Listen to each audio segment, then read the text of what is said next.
The first thing was, okay, I'm going to be a porn star, right? So like, I was like, okay, I'm trying to be everybody's porn star. And I would puff my chest out and act all like ultra macho. And it was just like such a false identity for what I am being myself. It also allowed me to like what I do, which is huge.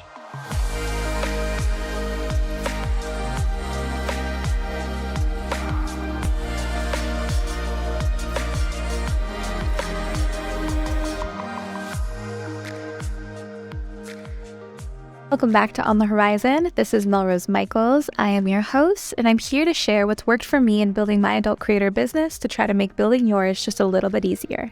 Let's get into today's episode.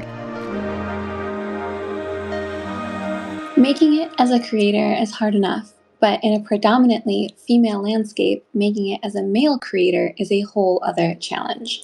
So today, we're going to be discussing how to navigate this, as well as build a brand that supports it with a special guest and a very dear friend. He's here to spill the secrets of navigating the highs and lows, unleashing creativity, and building a legacy that resonates with an audience that cares. So with all of that said, let me introduce you to today's guest. So when I first met this person, he instantly put me at ease, made me feel valued and seen, and beyond that, made me feel like I belonged in the room that we were in. Conor has that effect on people, and it's just one of his many gifts. Conor isn't just your average male adult creator. He has also built a secondary brand beside his first one called Horny Hiking, where he travels and hikes the most beautifully aesthetic places, all in the name of content. Building one brand successfully is tough enough, but building two at once is incredibly challenging, something I know about and have struggled in doing myself. Beyond being successful with his work, getting nominations with both the Pornhub Award and an XBIZ Award, Conor somehow manages to remain one of the humblest, kindest, and most authentic people I know in this industry, and I am so grateful to call him a friend. So Conor, thank you so much for taking the time to come and hang out with us on the space today. I'm so glad to have you here. Thank you for having me. Happy to be here and happy to share. By the way, that intro was incredible and it put a huge smile on my face. I remember the room you're speaking on, and that was definitely my intention. So glad. You're so sweet. No, and everything I said stands. You're just one of those people that make everyone else in the room feel better about themselves. Like you're that kind of like, yes. So wow. I want to unpack a lot of things with you because it's not every day I get to talk specifically to male creators on a lot of these topics. Like a lot of SWCEO's kind of education and lens comes from a female creator's perspective, just because, that's my perspective and my own lens. So I guess to set the tone, could you share a little bit first about your background and kind of what led you to become a creator? Yeah, definitely. So I came from, I've worn many hats, but one of the biggest careers that I was involved in was a promoter. I booked bands and threw dance parties and rock shows and produced a lot of events for many years.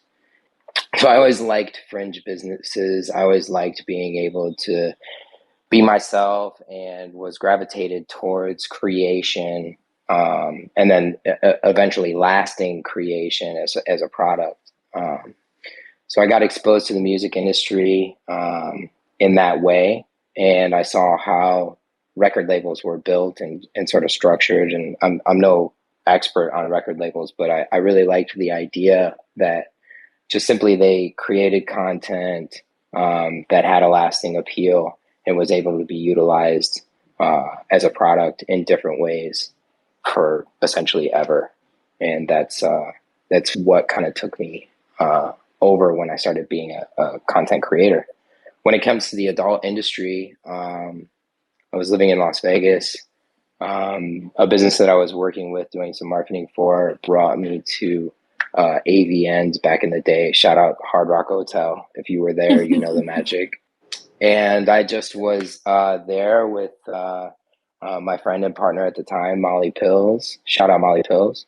And we just kind of looked at each other, and I was just like, man, wouldn't it be cool to like do cool shit and get paid for it, And that simple little statement kind of sparked an idea to do cool shit and get paid for it. And I'm a pretty sexual person, and I saw all the energy and excitement within the industry and creators. Now, mind you, this was back when amateur creators were really only making money a few ways. There was selling Snapchat, there was clip sites, and then also cam. Shout out to all the beautiful cam people out there. And I just saw this industry within an industry building, and this is, amateur porn was a really sort of new word in the room at that point. And I knew it was something that I wanted to be a part of. No, that's very true for the moment too, because there was before amateur porn in terms of like a timeline, and then there was after, and it kind of like took over kind of the landscape Oh, yeah. there for a bit. Yeah. Power to the people. Yeah, literally. Do you think that you had any like, I guess, personal experience that shaped what went on to become your brand's identity? I guess first with Conor Pills. We'll start there. Yeah, so Conor Pills is like, I guess, a character and sort of the CEO of the portfolio of brands that I have. There's one's Conor POV, which is sort of my life and sharing it with beautiful experiences with interesting and beautiful people. And then there's Horny Hiking, which is gained a lot of momentum and has a sort of a wide reach. And there was a lot of things that shaped it. I kind of go by the saying, like, the sum of all equations, or basically all of that led to this. And I was raised by incredible women that taught me a lot about, communication and being articulate and holding audience and respect for literally everyone and all beings for that matter. And taught me sort of being able to go in and learn from anybody that may have little gems that you can pick up along the way. So that was that. As far as like influences goes with the artwork, I mean, it really is a simple concept where it's like, do things I love, that's cool, and then make it porn, and so that's kind of it. I am an adventurer. I'm an outdoor boy. I do love coffee, so Coffee and Coming was a natural brand that has been built. I have a van life, and I do love van life when I get a chance to roam around, and so that was another one with a van life boyfriend and van life girlfriend, and like, so it's just basically different adaptations of my life and making them into products so that I can continue to live this crazy beautiful life. I think that part of it is really important too, is that it's a natural adaptation of things you're already doing and enjoying. Because I find like when creators really try to build a brand, sometimes it's around an idea of what they think will succeed versus what their life naturally looks like or what they really enjoy doing. And I find that that's super hard to sustain.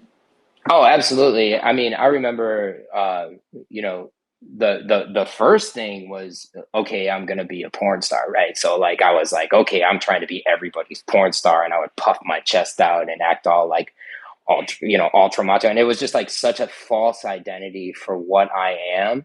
And it gained no weight. Nobody was really looking for that from me. It wasn't my identity at all. And I am a very masculine person, but I'm also just as much tender as I am, tough. And so being myself not only gave me a pathway to create a genuine, sort of fan base and network, but simultaneously, it also allowed me to like what I do, which is huge. Like, you'll get the attention, but you definitely want to be making money doing something that you want to do rather than something you don't want to do.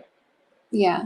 I think that even, and this is, I guess, a bit of a tangent, but even with my own like brands that I built, one of the things I struggle with the most is I feel like I'm not super relatable just because I'm not super comfortable being vulnerable and putting myself out there. Like, I find I have this natural tendency to overcorrect on the side of being professional, at least for SWCEO, and then overcorrect on the side of being like picture perfect on the Melrose side, just because I always want to be super proud of the product that I put out. So I think when you kind of can scrape away at that and just be more authentic and more real, it translates so much better. And that's been super challenging for me. So if there's Yeah. like any advice that you could say in terms of like being more authentic on camera in allowing that to resonate with an audience, what would you advise?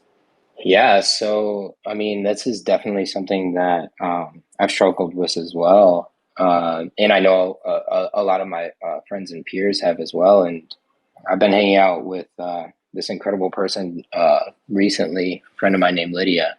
And, it kind of comes up where I just keep on saying, like, you are the biggest love of your life, and it's important to me to remind myself that none of this really like matters if you can't be proud of yourself, and like that comes in a very simplistic way rather than for me it comes in a simplistic way rather than a complicated way, where I just kind of like say, okay, am I fed, am I happy, am I doing these types of things? Like mistakes are natural, they're going to happen. As far as I'm concerned, it's not about the goal for me, it's not about the final cut, it's about the experience. The gems are within what you've created. You can always reduce it. Yeah. Yeah. That's And a then other than that, literally self-talk, literally self-care, literally have things that you trick yourself into believing. If you have those affirmations, put in front of you, I can do hard things, and say it out loud, say it multiple times because it's true. No, I love that. Meditation has definitely been a huge one for me, and like having those Mhm. affirmations and like even visualization. Like we talk about that in passing too, but like those things have been huge. I don't think I'm there where I want to be, but I think I'm getting there. Like it's getting easier a little bit. Well, you're incredible. So you're incredible. Just so you know, like you're incredible as you are, like I've been blessed to spend a good deal of time around you, and as a mind, and as a person, as an entity, as a business, as a beautiful, beautiful, beautiful person. You're amazing. So just continue and give yourself grace because you're doing it right. Thank you, Connor. That's been like the underlying message, that give yourself grace part has been huge for me.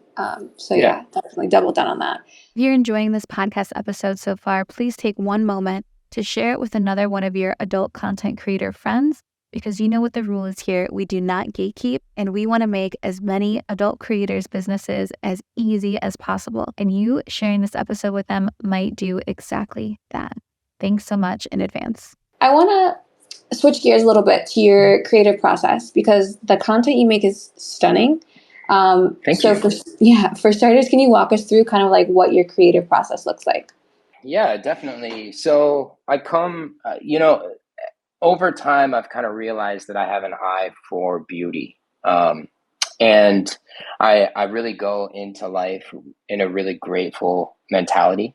I look around, I look up, I look down, I smell the flowers, I do these things, and I remind myself to do these things, every single day because, it kind of goes with that old saying, like every day is a blessing. When it comes to the creative aspect of it, I just like consciously leave myself open to influence. And I'm literally, I don't know if anybody knows this or if I've ever told anybody this, but like I'm legit in awe all the time.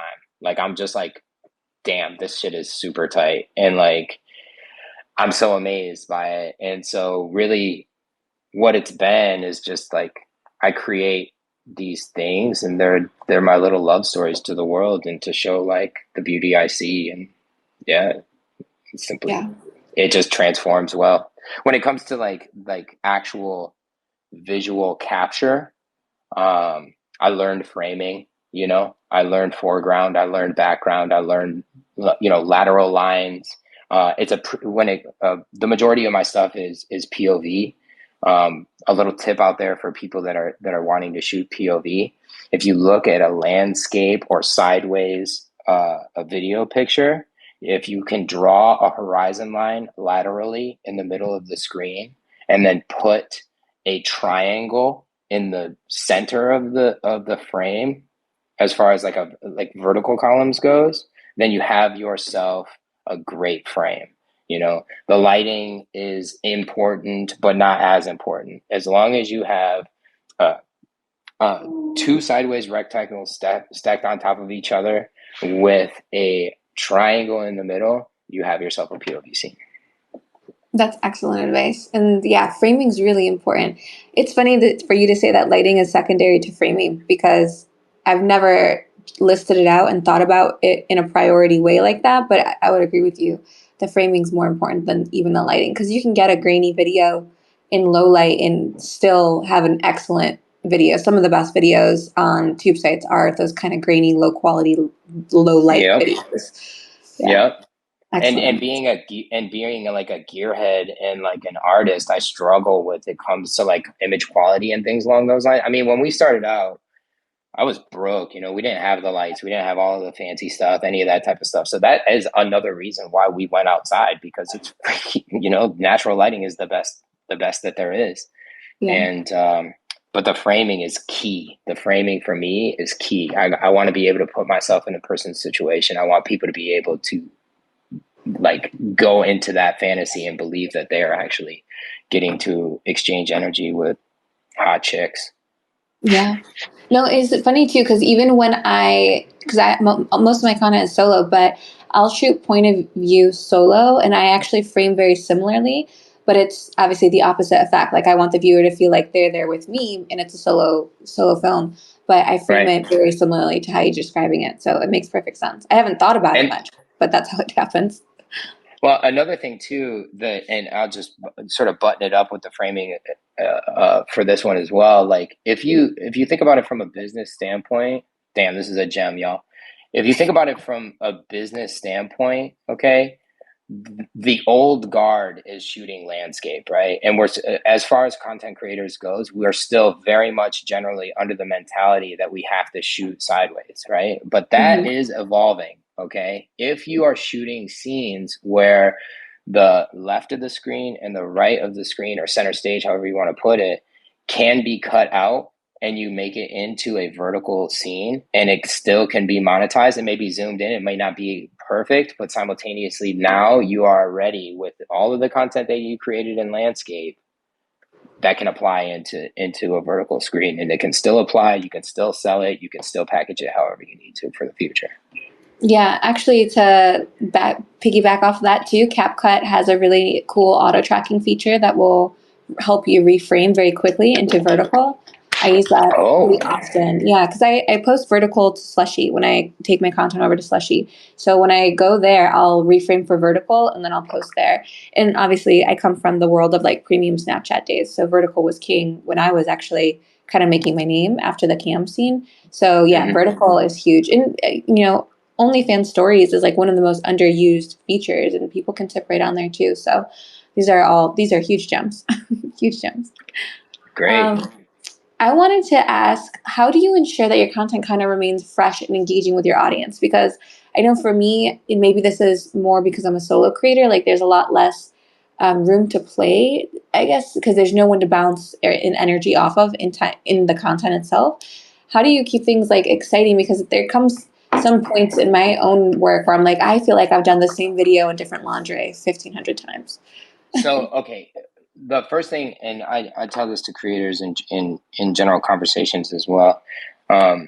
People are excited. Like people are just pretty much stoked, right? Like especially your fans and stuff like that. Like they may get used to your content, but they're fans, right? So they're going to want to see your content. For a creator, is where a lot of that energy of like, okay, this is stagnant or that type of stuff. But the reality of the situation is that it may not be everybody, but you can't please everybody all the time. But people want to see what you're creating regardless. So like for me, I took the opposite approach, right? Where I was like, okay, let's dissect these scenes, because I did the same thing. I was like, oh man, like I'm doing the same damn shit, right?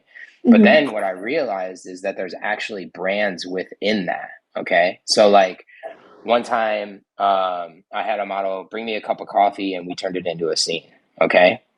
Immediately I was like, wait a minute, this is a simple structure for a fantastic setting. Okay. people like morning coffee or morning warm drinks to sort of like do the ceremony of getting going. Morning Mhm. sex is like super great. And so it was taking that and then repeating it, and I can do that in different settings, right? They want to go on the journey with you, so with that, they want to grow with you. The fans kind of come and go, but simultaneously they grow with you, because even though you made that scene in that room with that bra, with that toy, with whatever, there is still difference. It's not the same thing. And for me personally, I look at content as a long game rather than a short game. It's not what I just made, it's what I have made. And what I have made is what I monetize. And as far as staying creative, just like, like freaking be grateful. Like for me, I have multiple different brands that are like easy to fall back on, but simultaneously, if the iron strikes and you're in a kitchen in a beautiful loft in Mexico City, I don't know, maybe that happened to me last week, and the moment happens, and then all of a sudden you find yourself having sex, and then the person wants to record it because they just happen to be super hot and horny at the time, and then all of a sudden you have a sex scene with a person that you never even realized that it was going to happen, and then who knows what can happen from there. Those things are the magic moments, and they'll happen. It is work, but simultaneously there's also a new day. There's a new way to create a product, and just because you have something that is similar does not mean at all that it is the same thing. Yeah. It's interesting because when I hear you put it that way, what comes to mind for me is like almost like the analytical side of this business, where it's like you've made one piece of content that performs really, really well. Why wouldn't you take that same structure that now you've solved for that's successful, and then reapply it in a different setting or with a different look or with a different partner or collaborator? Like it actually makes sense, but I find it's almost counterintuitive to what I want to do. Like I want to always be surprising my audience. I always want to give them something new, but at the same time, I've attracted them probably because they saw this one thing that they really like and gravitate to. So it does make sense to try to replicate in some kind of way. Oh yeah, I mean, like, I'll probably remark on the music industry a decent amount, but like, if you have a favorite rapper, the chances are you have a favorite rapper's favorite verse, and if that rapper is any type of diverse, that they're going to come with different flows, they're going to come with different settings and all of that type of stuff, right? So that's your variant. But if they show back up in that similar cadence with different words or whatever it may be, then you get excited again, and that's a new banger that you get to hit with. Same thing when it comes to content of all kinds, including adult. It's Yeah. almost like a reference to a huge serotonin dose that they've already experienced, but in a new lighting or new setting, whatever. Entirely. And on the other part, the piece that you said about staying open, and this is really interesting because I get like I have two halves of myself, at least the way I see it. Like I have this half that's super creative, artistic, spontaneous, impulsive. Love that girl. She's the one that keeps getting these tattoos. But then on the other Girl, side, same. I have this like other side that's super analytical, super data driven, super structured, super calculated. And I appreciate both of those characteristics to myself, but I do find myself where I'll get stuck in one side and kind of fall short of the other. And that's life, and that's fine. But like when I get too stuck in like the structure of this is how I film, this is how I produce content quickly, this is how I'm, producing quality at the speed that I want to publish, and all of those pieces come into play because it's the business side, right? You got to drive it forward. You got to make sure you're feeding new stuff to the machine to a degree. I find that I almost lack in those areas in the creativity aspect, and I'm not as open to like being present during a shoot and seeing like, oh, I have all these cool opportunities of like implementing this visual aspect of the scene, or maybe doing things differently with this kind of girl scene creator, collaborator, what have you. So I find like Yeah. if I'm stuck in that like analytical space, I lose a little bit of that creative influence and that openness to interacting with whatever the scene is and whatever the storyline is. And then I'll find like if I get really in that creative headspace, that sometimes I'm just not being effective in terms of like using, instead of using 2 hours to shoot and edit something because I do have a tight schedule, then I've wasted 6 hours trying to shoot this extraordinary thing. And oftentimes those are the ones that for me end up flopping anyways because I put so much effort into them. Do you I've have like, definitely been there. yeah. Do you Oh, have a balance to absolutely. that? Yeah, no, it goes back to the same old saying, like give yourself grace, like the reality of the situation is that like yes, both of those things are absolutely fantastic and great aspects of being a creator. Here's why. For me, the free flow is where a lot of the magic has happened, can happen, and all of that type of stuff, right? Mm-hmm. The structure is the gift that you have when the free flow is not happening, where you're like, it's cool. Don't worry. We can get this work done. I know this position, this position, this position, this position. Boom, we got a scene. Okay. And so, like, that's where it is for me. It's just basically like, yes, there are those magic moments. Sometimes I'm lucky enough for those magic moments to be turned into products or create content, whatever it may be. Lately, more than not, but simultaneously, there is a structure that you can fall back on when your creative juices isn't flowing, and you're like, "Hey, girl," especially if you're working with with another person, or even self talk for that matter. You can go, "Hey, it's fine. I know that I can make this product. It might not be my most inspired, but at the end of the day, this is porn, and people want to see porn. So Yeah. there's gifts within that, and having any kind of structure to fall back on means that you can make another product for whatever brand or style that you already know is the tried and true. Yeah. No, and it almost sounds like you lead with creativity and that openness, and then you fall back on the discipline of the structure, which is probably the right Absolutely, approach, like 100% of the time.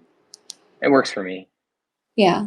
I think I need to lead with that more because I get really stuck in the analytical side of myself sometimes, especially under the Mm, pressure of juggling multiple brands, which I'm sure you feel as well. Do you actually, let me ask you that because you do have multiple brands.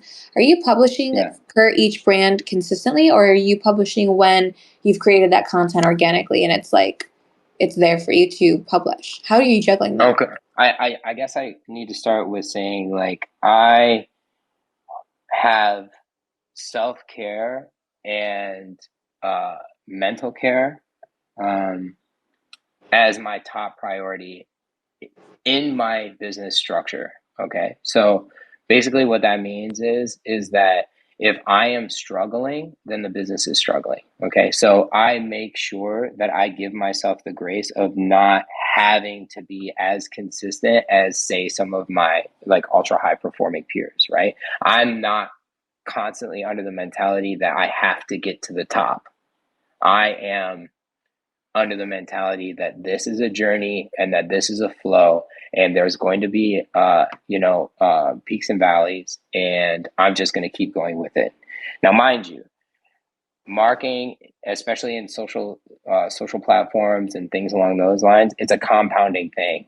These are ripples. They may slow momentum and all of that type of stuff, but once you've marketed something one time, that's going to go out there and it's still going to get impressions on some level, right? So stay consistent with the marketing side of it. When it comes to the publishing side of it, I do a high output, but simultaneously, I also make sure to have a good bank so that I can be ahead of the game while I'm in a creative space. I don't rush anymore. When I first started, it would be uh, shoot a scene, edit a scene, break it down into the structure that I have from full product all the way down to the stills for marketing and everything in between to monetize it, and then roll that out and have everything out within a week. That was a good structure, and it definitely built a large fan base for the Molly Pills brand. It built a large fan base for the Horny Hiking brand, and it is something that I have my team focused on when it comes to the new brands with Conor POV, which you're going to see a ton of over this next year, and that type of stuff. The rollout is important, but having a team that is great and there for support allows it so that you can stay in a creative space as well. It's a level to get to once you have so much on your plate. Yeah. No, I would be insanely lost without my team and unable to do anything that I do. Like I can't stress it enough. Same. But it also, like you're saying, it also comes with resources. Like I've been doing this almost over 12 years now, which is crazy to say. But Incredible. eight of those years was just me, just trying to hustle and stay afloat and remember to post and do all the things. Yeah. Yeah. Yeah, Um, and that's the thing. And it'll be interesting to see what these new tools develop for over the next few years. You know, there's a lot of yeah. development on the tech side for support to be able to be there for us. Yeah. Absolutely. And that's a part I'm really excited about and actively trying to get involved with so that we can be one of those people hopefully bringing out some of these tools for the creators because I think that's something the biggest players in adult probably don't care enough to do. Not maybe not care enough, but it's not a priority because it doesn't necessarily serve their specific platform or their specific product. When you're really Oh, thinking about making creator tools, I think it has to be a creator that actually makes that for us. So we'll see. We'll see what we can pull together and get our hands on. sounds very intriguing. And Mel, you know I will beta for you whenever. So let me I'm know. counting on it. I have that message drafted. um, I wanted to touch on something you just said as well, and that is the team aspect and the bank of like backlogged content.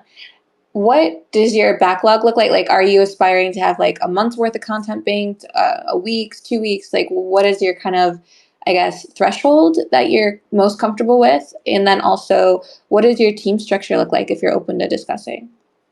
Okay, so it depends on the brand. When it comes to the Horny Hiking brand, it's hard for me to explain exactly how much time, focus, and effort goes into actually creating a horny hiking scene. It's a lot, including the hiking, including the filming. But there's preparation when it comes to like site maintenance, making sure that everybody is like safe and it's not a place where we're running any kind of like risk, at all the way up to weather that day. And so when it comes to that, you know, we give a decent amount of that to the sort of universe providing us the perfect circumstances. So with that, I'll do content runs, right? And so I'll block out a schedule or a chunk of a couple months where I'll literally go hop in my van, let a bunch of different creators know that I'm going to be rolling around in that area. They meet up with me in different ways, with locations that are safe and legal to be in, and then we make some content together. That then goes into a bank with my editing side of my team, so that they can have that ready when it's time to roll out, when everybody's comfortable and everything like that.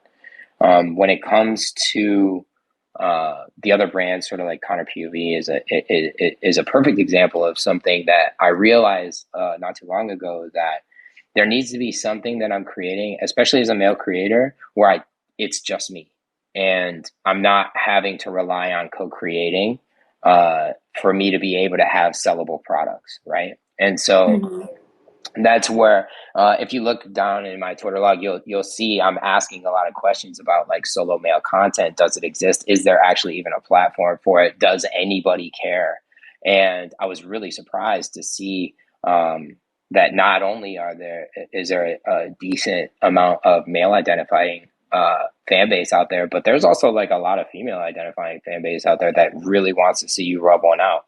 And Mhm. so that was a breath of fresh air for me, because it was like, okay, I am a traveler. I'm kind of constantly on the go, and so with that, planning and preparing and meeting up with other people to co-create with can be challenging at times. So having that stock in my barrel, of being able to create a solo content is, sort of huge for me. It's not something that you'll see a lot out on the public space or in the mainstream space, but when it comes to like my fan sites and some of the clip stores and a lot of the stuff that I'm building on the back end right now, that's going to be out there, because when the opportunity strikes, you kind of need to be able to create on any level. Yeah. I keep a stock, but I also dip back into my old content. One thing that I'm definitely working on is maximizing the content that I already have. I've got some great stuff in the works for that. I can't speak on it too much, but it's going to be really great. I love that. That's exciting. I'm trying to get even better. Like, I feel like I'm good at maximizing the stuff I have, but also trying to get even better because, clipping something that you've already had that's like a full length scene and like repurposing it for DMs and monetizing there. Like, there's so much you can do with everything Hmm. if you just dig in and like really take the time.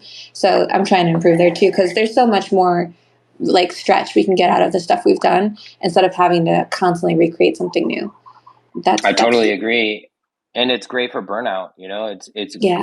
it's a huge thing to realize that you've already got what you need to sell that week if you just give it the proper attention, you know. Yeah. Yeah.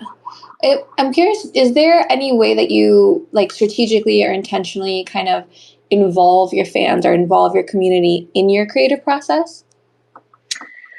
Yeah, if you look at the community that I'm actually involved with, it is literally chock full with like a ton of baddies. And so I'm a fan, like I get inspired from everywhere, from the flower that I smell walking down the street to the way that X model, shake their ass that day, like it comes from a place where I'm just kind of like open to inspiration. I speak a lot with my peers. I try and encourage, um, as many people as I have space for that day. And I get inspired all the time. I live under the artist rule, nothing is original. And so I am definitely open to new type of stuff, caveats and stuff like that. Horny hiking is a perfect example. I was not the first person that made outdoor porn with a hot girl, like that was done. I just happened to fall in love with doing it, and it happened to be that my filming style, mixed with the sort of the brand appeal that we had caught on. People are like, wow, like that's such a great idea. And I'm like, yeah, no, I know whoever originally came up with it, shout out, because I love it. It's great. I think that what is it? It's like Picasso. I want to say is like great artists copy, good artists steal, or something like that. I'm saying it wrong, Yeah. but I know it's on the side of the Sagamore every Miami Expo, and I love that quote so much. Yeah, it's Um, true. Shout it out is Picasso, by true. the way. Yeah, yeah. Shut up, Picasso, in case he's listening. I think that one of the things you mentioned just a minute ago is like this burnout aspect, which I'm sure every creator listening, no matter where they're coming from, can relate to, just because it's so rampant in our industry. Because there's this chase of like having to constantly create and constantly publish and constantly do. But I'm curious if there's any other big challenges that you've faced, specifically being a male creator, and like if so, how did you overcome those? Oh yeah, so there's that age-old saying, comparison is the thief of joy. I'm very privileged in the capacity that I get to be in a room with some incredible influencers. But the fact of the matter is, especially as any type of creator, there's always going to be somebody that's taller or more fit or richer or has created more content or more popular at the time or whatever it may be. Mm-hmm. And I think for myself, just kind of like being in that place and having a little bit of imposter syndrome or whatever it may be at the time, that can be a massive challenge, especially for a male creator who is, you know, I'm over here on the short king side, like we're out here. And the fact of the matter is that, you just got to fall in love with yourself and recognize that there will be people that create like you, but there is no one that can create what you do. You are writing your movie, and just do what you love. That's it. As far Yeah. as any other kind of challenges goes, I think for me, the biggest thing that's out there that I see within the male creator kind of realm is this sort of machismo that's going on. And like Mm. me, I'm not out here to like really size anybody up. And I think that, the moment that we kind of let our guard down a little bit more, the more the male creator community is going to really advance and show some good stuff. And then the last thing that I can say is like, dude, like you're a male creator out here, you're putting yourself on the internet just like everybody else, and the spectators are, literally and figuratively going to size you up. There's going to be people that are going to out there and they're going to try and get at your core and stuff like that. Just to remind yourself that you are the unique, incredible person that you are, and do it because you love it. Yeah. That's such a good underlying statement, because also too, just from a business standpoint, it's so hard to sustain things on a long enough horizon to be truly like successful, if that's what your goal, if monetary is how you measure success. But like you Right. really need a length of time to do that. And if you don't love it, it's going to be very difficult, like very difficult. Oh yeah, don't come into a china shop like a bull, like Hmm. there's a huge level of respect that I come into this industry with, knowing good and well that I am a male creator, and therefore on some level I'm going to be under a microscope. I am my genuine self, but simultaneously I make sure to mind my P's and Q's, and I'm not out here trying to argue with people or fight with people, because you really don't know who you're communicating with, and more, even just as importantly, you don't know who they're communicating with. So, you know, keep Yeah. it cool, man. That's a big one. I think that because there's a lot, especially on the Twitter side, I don't notice it so much on other platforms. And this is a bit of a tangent, I suppose, but there's a lot of like, hard conversations and complex conversations trying to be had on social. And I find that I opt to not participate in most of those just because I don't think it's the forum for it. And I think that Yeah. it doesn't advance, or get us to a better place in the bigger picture. And like, there's things that I want to say and important conversations to be had, but I find those are best done in person or done directly to the person it's involving or what have you. Like, I'm a big person of like, no drama llama. Like, I don't want it. I don't welcome it. I'm Yeah. not interested. And like you said, you don't know who people know and what ramifications that's going to have for you. And also, I think the bigger component that I've really tried to focus on now at this like era of my life is like, you don't know what people are going through. So you also, Indeed. yeah, and you don't have their life experience to understand where they're coming from. Because the thing is, like, everyone is basing their thoughts, opinions, feelings from their experience. And like, you just can't put yourself in someone's shoes genuinely, not to that degree. Yep. So it just doesn't make sense to go back and forth for me. I just don't think it has any positive outcome most of the time. Not all the time, but Yeah. most of the time. Yeah. I'll double down on the idea that Twitter is not your diary, Yeah. Yeah. it is a place for me to communicate with my friends and fans. It's a place for me to be able it is a huge gift to be able to put a live link to my products on a Mm-hmm. mainstream platform that is Mm-hmm. massive, Yeah. and rare, and becoming more rare. Yeah. um, and simultaneously, like, I'm not here to fight anybody, like, but Twitter's not your diary, y'all. Yeah. I see a lot of that, and I feel for it. I get why it happens, but man, I feel like it's such a trap. do you Yeah. um do you have like a standout failure or like setback that you experienced, in what was the lesson you kind of took away from it? And that can be even like technical, like from an actual shooting standpoint or Okay. personal. What would you say? For me, I recognize, and this is a worldwide thing, including but not exclusive to the content creation. We're all literally still healing from this pandemic. Like, my Mhm. brands are based off of freedom to roam. My brands are based off of working with people that I don't communicate with on a personal or physical basis, over and over again. So like the pandemic was crippling when it came to actually like building content and moving the brands forward in a way. Mhm.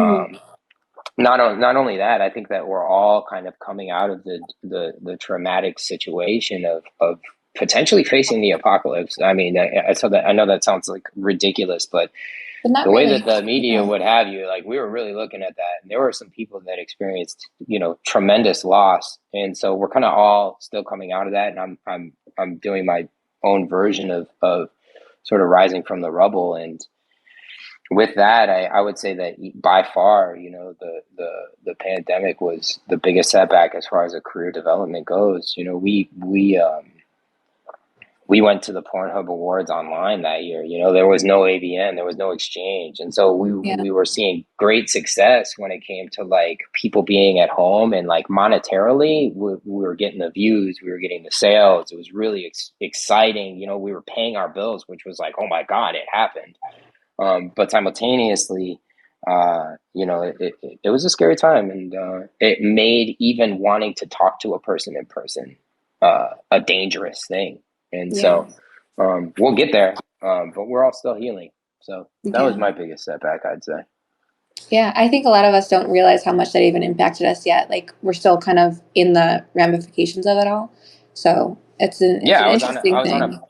I was on a plane a couple days ago, and a few rows up, this person coughed and didn't cover their mouth, and I was like, "Oh my God! Like, how dare you?" And it's like, okay, like 2 years ago, or whatever, 5 years ago. Holy cow, I that wouldn't know. have been nearly as much of an issue, and so we're still kind of, for me at least, I'm still trauma responding to those types of things and getting triggered off of things that are essentially. And gratefully less of a danger than what it was not Yeah. too long ago. Yeah. We kind of touched on it a little bit in terms of like, other people and onlookers kind of sizing you up. But I'm curious if there's a strategy or technique that maybe you have personally for dealing with criticism, and especially if it's negative, because I know a lot of aspiring creators, that's something that holds them back. And a lot of current creators, that's something that can be extremely challenging.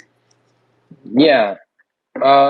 So, and you'll be able to see this in my content as well. But like, I live under a very simple ethos when it comes to like everybody is a beach body. Like Mm-hmm.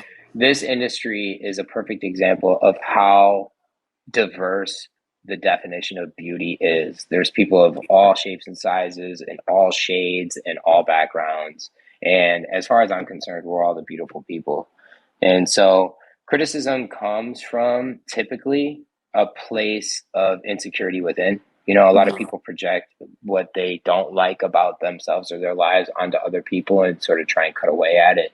Um, I look at that uh, with grace, and I just kind of understand it. It goes back to what you were saying, Mel. Like you don't really know what a person's going through when it comes to that type of stuff. So I Yeah. try and take it with a grain of salt. If there are gems that I can learn from in there, I'm definitely grateful to learn. I am constantly evolving, and so with that, I know that I'm certainly flawed in more ways than I'm aware of, and I just keep an open mind and an open heart to growing as an individual, as a brand, as a product, all that stuff. Yeah, I'm like that too. If I can find like a genuine, like almost constructive piece of criticism, like I live for those, because I was like, you know what, there's probably truth to this, and I can do better here, and I love to Yeah, be able to take away. But then there's also just like the trolling and what have you. And someone had said, and I don't know if I got this from a podcast, I have no idea, but the saying was that you can't hate someone and truly understand them. So I really like wow. that idea. Yeah, as like a way to just be like, not to deflect whatever the criticism is, but it's like, if they hate me, they don't understand me. And if I feel so strongly about this piece of criticism or whatever this kind of trolling might be, like it's because I don't Yeah, understand them. And that's okay. And we can just leave it at that. And that's helped me a lot personally as well. yeah, and I also kind of um, you know I also consciously try and combat it as well. Here's a perfect example through encouragement and things like that is like I carry around typically I carry around a little stack of stickers that just simply say you are beautiful, and I give them out. I give them out to creators. I stick them on stuff. I give them to strangers, and it's just something that I really want to get that message out there that you are you and you are beautiful. And so I have one of that's those one thing that stickers. I. Oh, you got one of those? Yeah, I I remember that. do. Yeah. Yeah. I mean, you're so Yeah. beautiful. Oh, Connor. I want to almost switch gears because you are one of the most insightful business people that I've come across in a long time. It's true.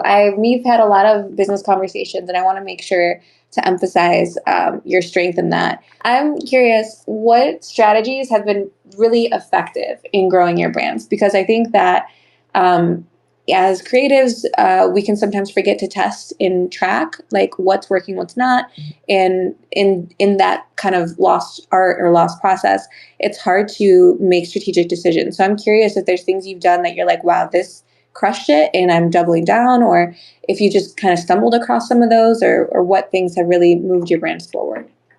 Oh yeah. So I mean, there is that magic moment, you know. If you're a creator and you've been a creator long enough, it can be very subtle, but it's that, you know, that feeling where you're like, oh, okay, like we made some shit there, you know, like so like that's typically a good sign that you've got yourself a good content piece of content or that.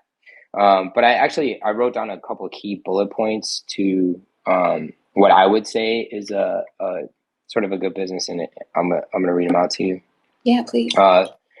These are 5 bangers, y'all. If you listen back to this podcast or interview, these ones are gems. So number 1, get your business in order. You know, whatever creator you are, handle your business. Do the tedious work of making sure that you have a business in place.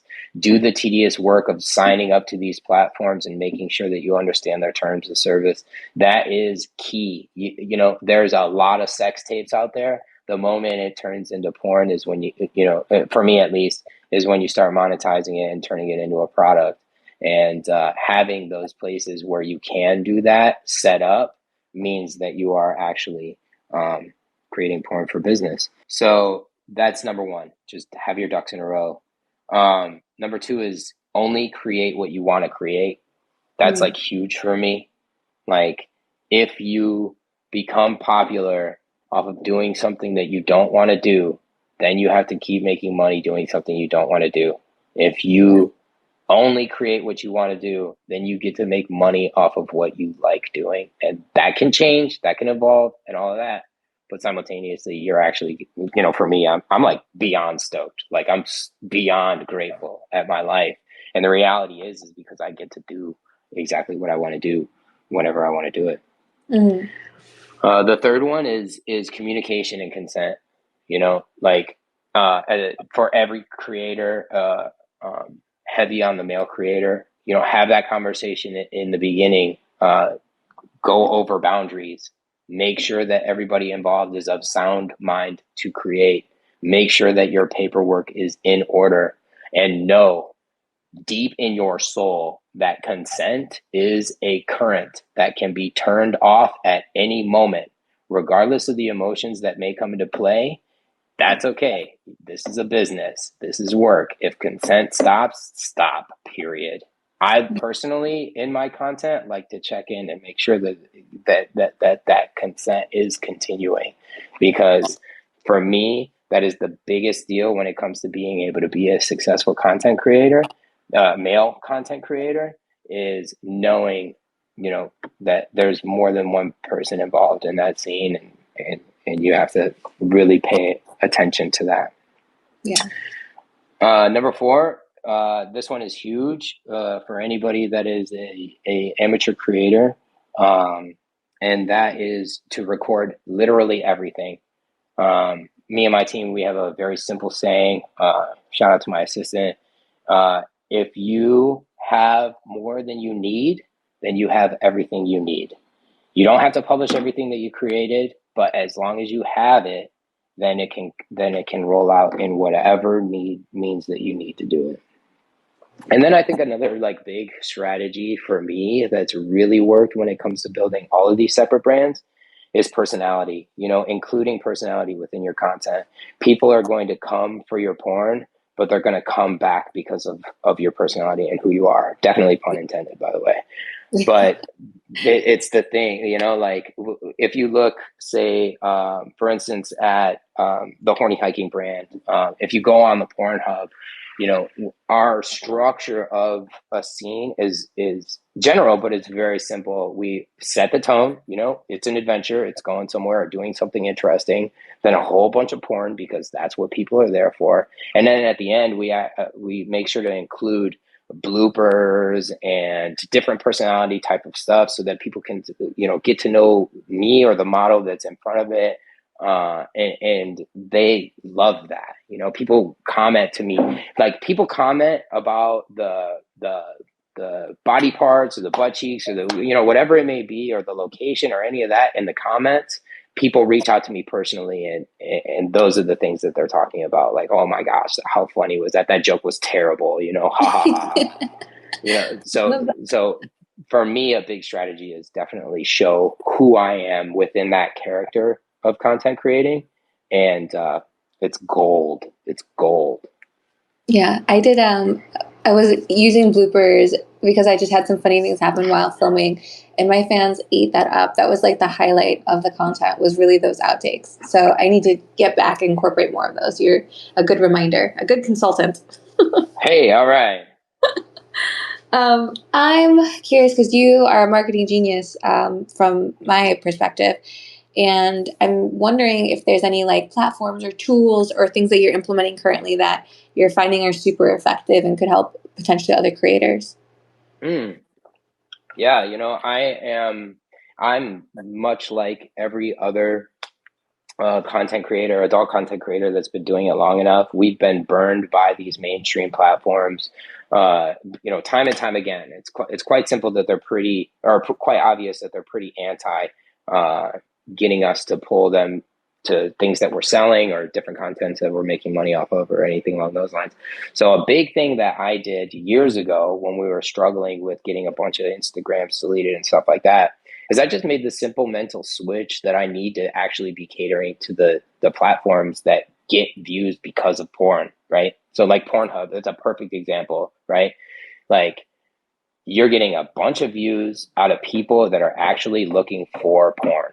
Okay, Yeah. that's huge. It's a fun caveat and a bonus that you get money off of that. But now those people actually like they know that you make porn. If you do the proper branding on it and all of that type of stuff, then they can like look for you and find it other places for sale.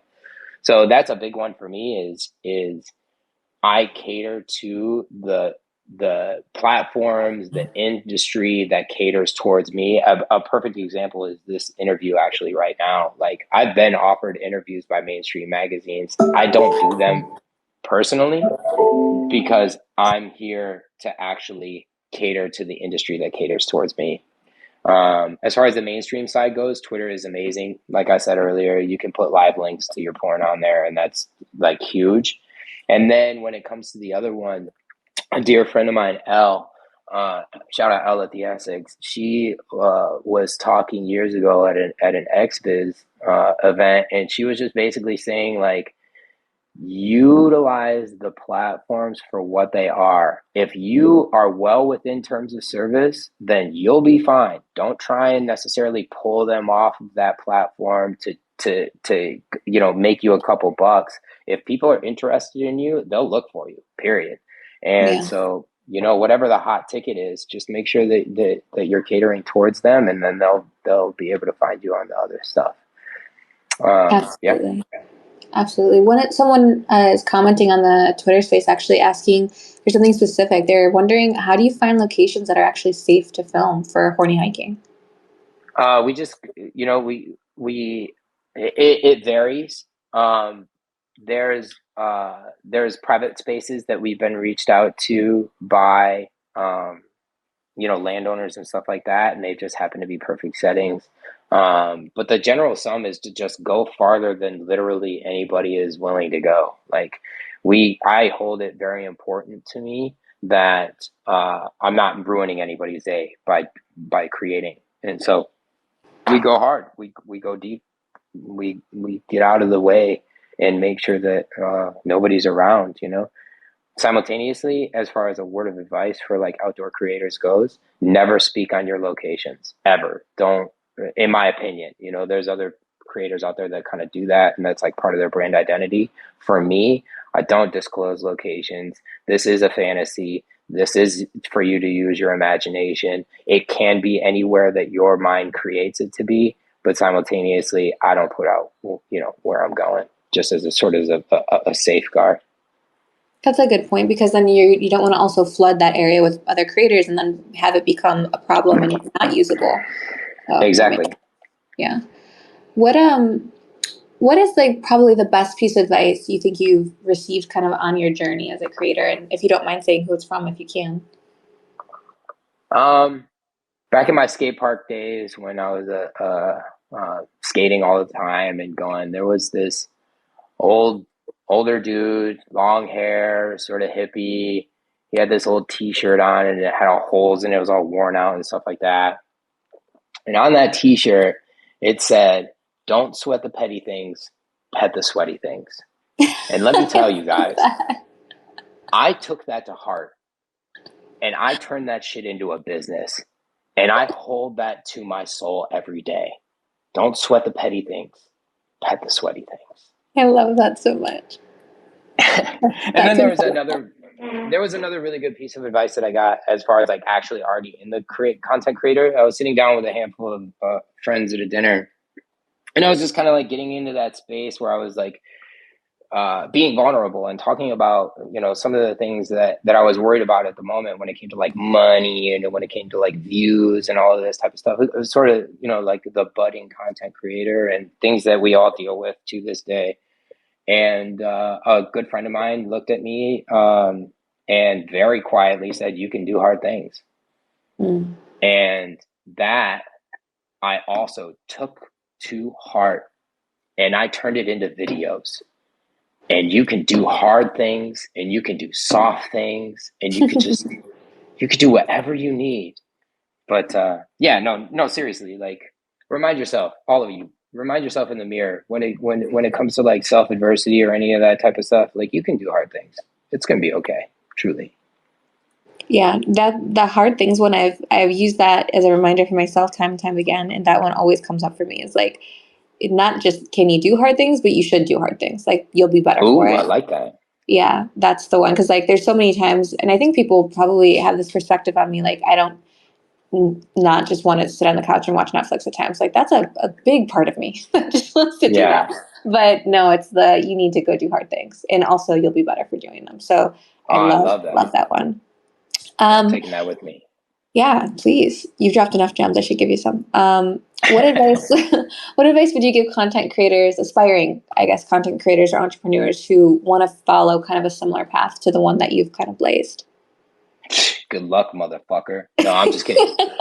No, I think when it comes to wanting to build any type of brand, there's a big part, especially in the beginning, a potentially infinite amount of years where you're going to not be great at it. Like just my best piece of advice for new content creators, for people that are trying to switch it up. Like for me, I'm addicted to building brands. Like I got 3 in the barrel loaded that I'm building right now that aren't even rolled out on any level.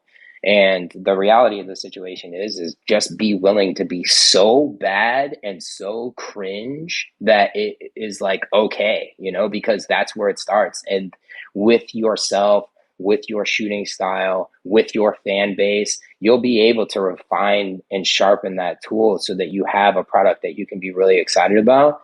But man, all us original creators, man, we look at some of this old content and sometimes even new content and we're like, oh my gosh, how did that even happen? And then, sometimes also you look back at it and you're like, damn, that was amazing. And that was the magic. That was the sauce right there. So be prepared to be bad at it so that you can get good at it. Nobody knew how to ride a bike before it existed. Yeah. It's actually, I watched this podcast recently that talked about like, they call it quantum leaps, about like how humans can advance very quickly at very hard things. And it was in reference to how much the fear of looking silly holds us back from trying new things and then therefore getting good at new things. And it talks Mm. about like childhood, like in the matter of between 1 and 3 years, we learn how to talk and walk, which is this huge quantum leap. But the reality is we just kept falling down, getting back up because we had to get to the end. Like we had to learn. So like I love to keep that frame in mind now. Is like you didn't know how to walk, but you figured it out and you did it quickly because you just kept trying. So like you can't be afraid to look Yeah. silly or start over or care what people are thinking about you because you're learning to walk at something, and like your end when you're running is not going to look how it does in the beginning when you're learning. So like I love that you brought that up. Yeah, it kind of that reminds me of two different things, and one of them is a quote that I heard a long time ago that I stuck with me, and that's 99% of time the average person will choose familiar hells to unfamiliar heavens. And so that was a huge motivator for me to say, okay, like I'm gonna do the hard thing, I'm gonna try that, and then eventually, like if I look at where I'm at in my career as opposed to what I was aspiring to be in my career, I'm far, far beyond what I thought was even possible. And it's only just beginning. And so, choose that unfamiliar heaven.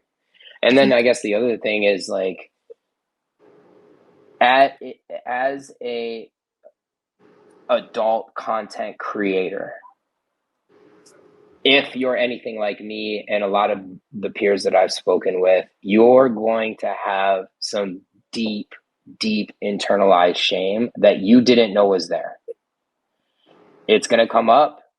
Treat it as a learning opportunity, so that you can treat yourself with more grace, so that you can do that and literally communicate with your peers. Our industry is incredible when it comes to actually supporting each other, and if you are willing to be vulnerable with your peers and say, hey, I'm struggling with this, they're gems. We care for each other. And that is just one of the a laundry list of beautiful things that we have. So, falling down is natural. It's normal. And getting back up is the key to continuing on the journey. Yeah. One of the things that I know amongst peers that we discuss a lot, and also I get asked this a lot personally, which is like, how do you balance like personal life and work? And if there's any tips for maintaining that. I have Oh, yeah. a controversial reply to this, which is that I just don't balance it well. um, but you seem like you're much more well-rounded and much more grounded in that. And you've always come across to me as that way. So I'm curious if you have a gem for this. Yeah, so I'm like a full-on woo-woo boy when it comes to like energy and vibration and resonance and all of these types of things. So like I'm the guy that like once he's done on a content run, when I'm finished creating with creators and or whatever it may be, like I'm definitely the person that goes and gets the massages and burns the sage, and like I like rocks, so I'll pick up a rock and like intentionally put challenging vibration into it and then put it somewhere so that it can be like in water or something like that, so the vibration can change. I know that we're getting into some, like I said, woo woo stuff, but I believe in that stuff. And I believe that it's just kind of like my version of self care. And I'm definitely in a place of privilege where I can go get massages, which is amazing. But simultaneously, uh, another thing that I do, which is completely free, is I wake up and, time permitted, I go on a walk. I just go on a walk. And if I have a cup of coffee, I'll sip my coffee. If I listen to a podcast, I'll listen to a podcast. If I simply just go around and say good morning to as many strangers as I can find, somebody saying good morning to you is them wishing you well. And that ups the vibration, as far as I'm concerned, leaps and bounds. So regardless of the weather, I'm definitely and it shows in my, hiking content. Obviously, I'm the person that'll bundle up and just get to step in, I love it. So yeah, self-care. Self-care is absolutely huge.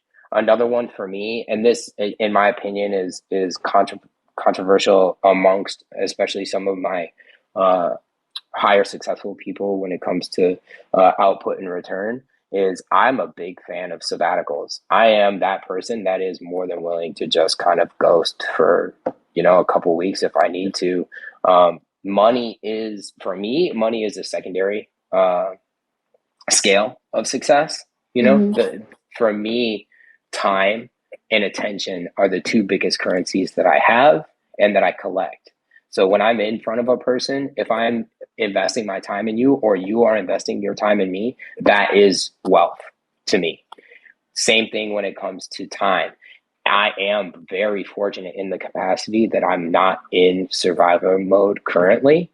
And so if my basic necessities are met and I need to take my time to be a step away from this and go hang out with family members or go on a long motorcycle ride or whatever it may be, I give myself that grace and let the chips fall where they may. Oh, I love that. I aspire to have more of that, because I do believe, like, and I'm learning now with age in like this era of my life, like breaks truly do generate breakthroughs. And I think I've robbed myself for that for a long time. 100%. And you Yeah. you come back like legit, and like it goes to the meditation thing that you have going on. My meditation is more of a movement style based rather than like staying still. But just going on walks is a huge meditation for me. And I'll come back with business structures or ideas or brand deal ideas or any of that type of stuff. And I'll execute on a 10x level sometimes. It's incredible. Yeah. So definitely take your time. It's yours. Yeah. Oh, I love that. So I guess just to switch gears and kind of start wrapping things up, where do you see kind of your brands, I guess, 5 years out from now, or are there specific goals you're trying to achieve, and what might those look like? Oh yeah. Yes. So sort of on deck right now, I'll speak on Conor POV. On deck right now is Conor POV. I'm going to be doing a lot of traveling. I'm going to be co-creating with a lot of different creators out there and models out there. I'll be letting people know where I'm going. So collaborations are going to be high on my list. Get at me if you're interested, y'all. I'll be in Los Angeles next week for the Pornhub Awards. And then just kind of running around to different expos, different locations, all of that type of stuff. So Conor POV is definitely going to be on the forefront. There's going to be a ton of rollout going on with that. I'm very excited about it. And it's going to be a mixture of sort of daily life and fun stuff, and then also some really hot porn. As far as Horny Hiking goes, I can't speak entirely on it, but I am working on some really big evolutions with Horny Hiking. We're sort of buttoning up a lot of the details of that right now. But I guess for now, just you can start thinking of Horny Hiking more as a community of horny hikers. And that's what I'll say to that. Oh, that's so exciting. And that's such a natural progression of what I always kind of saw that brand doing. So I'm really excited. Definitely going to stay tuned myself for that. Hey, all right. Yeah. So, okay. Well, all of that being said, can you please plug all your socials for all brands, because we all want to follow, and then we'll start wrapping this up.